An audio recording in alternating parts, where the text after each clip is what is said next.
Hi, I'm Tristan Risk, and today I'm here to tell you about the freaks of the PNE.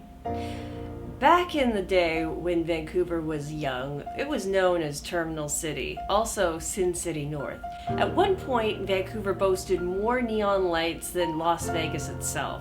It was also a touring stop for a lot of performers as they could go up and down the West Coast, and so we got something of a reputation of being an epicenter for a lot of nightlife. That is, if you had some money and you were on the West Side.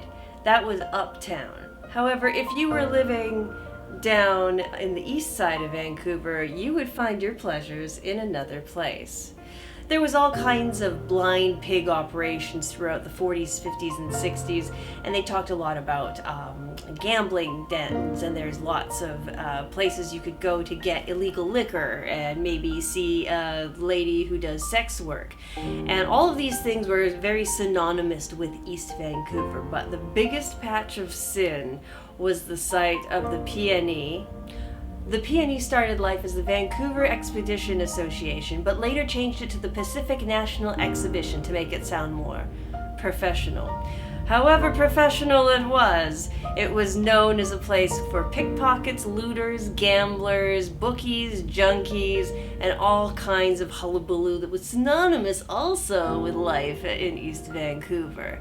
It was a place where you could see ballyhoo girls, a lot of the same performers you would see uptown at Izzy's and The Cave. Both were owned by the same guy who happened to be running the same ballyhoo tents. I'm not going to say that there was a racket, but I think that there might have been a tiny bit of a racket there. Something of a monopoly. However, you would pass through the burlesque gates through the legs of a big black burlesque dancer, and you would be able to see all of the showgirls perform.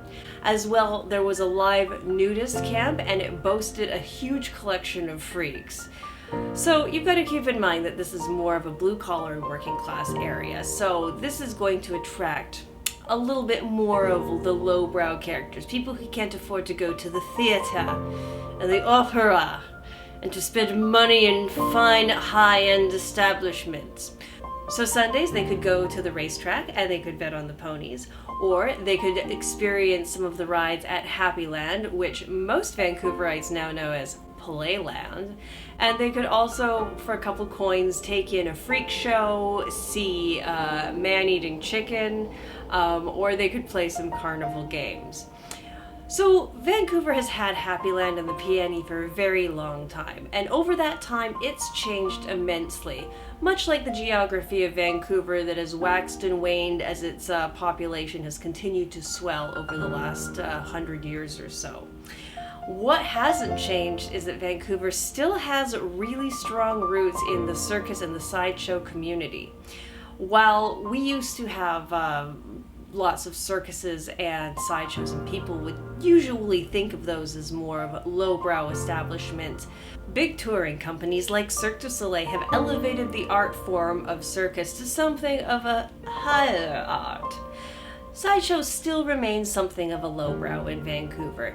However, we do have a very large number of circus schools that have opened up, probably not as a direct result, but I'm not gonna lie, it probably didn't hurt. However, I would say that if Cirque du Soleil was touring and featuring sword-swallowing acts and pain-proof acts as well as fire performances, then we would probably be more likely to see the soccer moms in line at the Starbucks bragging about their kids being able to, swallow stacking swords, or that their, bed of nails work is really coming along. Could have gone either way.